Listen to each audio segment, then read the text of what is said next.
Hello everyone, আসসালামু আলাইকুম। আজকে আমি আপনাদের সঙ্গে শেয়ার করব এগ ব্রেড টোস্ট, অর্থাৎ ডিম এবং পাউরুটির টোস্ট। এটা খুবই সহজ এবং খুব টেস্টফুল একটা রেসিপি। এটা আপনারা বিকেল বা সকালের নাস্তাতে খেতে পারেন বা স্কুলের বাচ্চাদের টিফিন হিসেবেও দিতে পারেন। তো চলুন দেখে নিই রেসিপি। এখানে আমি একটা পাত্র নিয়ে নিয়েছি, সেটাতে আমি একটা মাঝারি সাইজের পেঁয়াজ এইভাবে কেটে নিয়ে নিয়েছি আর দিয়ে দিচ্ছি পেঁয়াজকলি 1 টেবিল চামচ।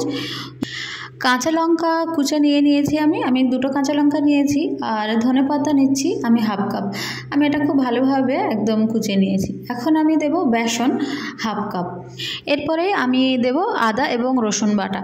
আদা বাটা দিয়ে দিচ্ছি 1/2 চা চামচ আর রসুন বাটাও আমি দিয়ে দেব 1/2 চা চামচ। এখানে আপনারা আদা রসুন অনেকে স্কিপ করতে পারেন, সেটাতে কোনো সমস্যা হবে না। আর এরপরে আমি এখানে দিয়ে দিচ্ছি ডিম।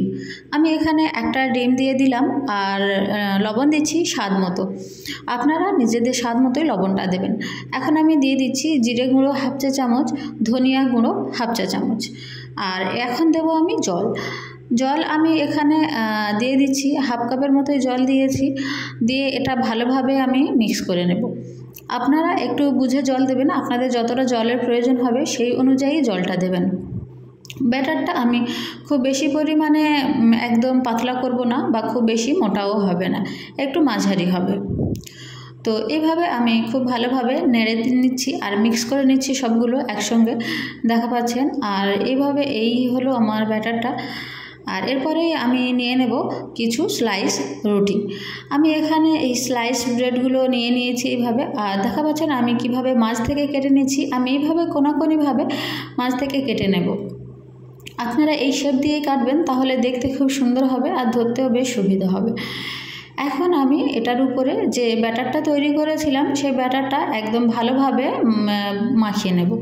দেখা পাচ্ছেন এইভাবেই আমি ব্রেডটা ধরে ব্যাটারটার উপরে দিয়ে একদম সুন্দরভাবে ওর পুরো গাটাতে মাখিয়ে নিচ্ছি। এখন আমি আলাদা একটা ফ্রাইং প্যান নিয়েছি। ফ্রাইং প্যানে আমি তেল দিয়ে দিয়েছি ভাজার জন্য, আর আমি তেলটা একটু বেশি নিয়েছি। আর প্রত্যেকটা ব্রেড আমি এইভাবে কেটে আর ব্যাটারে ডুবিয়ে নিয়েছি, তারপরে গরম তেলের মধ্যে ভাজার জন্য দিয়ে দিয়েছি। তো একটা পিঠ আমি 3 মিনিটের মতো ভাজবো আর আমার এটা মিডিয়াম ফ্লেমেই আছে। যেহেতু হাই ফ্লেমে দিলে এটা পুড়ে বেশি লাল হয়ে যাওয়ার চান্সেস থাকে, তাই আমি মিডিয়াম ফ্লেমেই ধীরে ধীরে ভাজবো। তো প্রথম পিঠটা 3 মিনিটের মতো ভেজে নিয়ে আমি সবগুলো রুটি এইভাবে উল্টে দিলাম আর দেখা পাচ্ছেন কি সুন্দর একটা কালার চলে এসছে। আর দ্বিতীয় পিঠটাও আমি 2 মিনিট ভাজবো, খুব বেশি এটা ভাজতে সময় লাগবে না।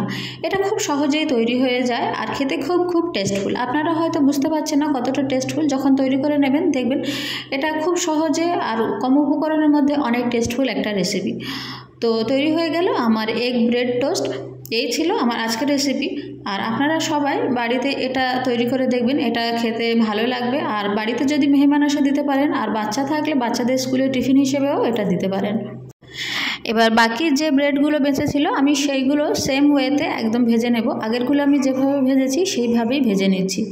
তো এই ছিল আমার আজকের রেসিপি। কেমন লাগলো রেসিপিটি অবশ্যই কমেন্ট করে জানাবেন। আর সবাই একবার করে বাড়িতে এই রেসিপিটি ভেজে দেখবেন, খুব ভালো লাগবে। তো আজকে এই পর্যন্ত, দেখা হবে অন্য কোনো দিন অন্য কোনো ভিডিওতে। আর আপনারা কে কোন রেসিপি দেখতে পছন্দ করেন সেই রকমভাবে কমেন্ট করবেন, আমি আপনাদের পছন্দ মতো রেসিপি দিতে চেষ্টা করব।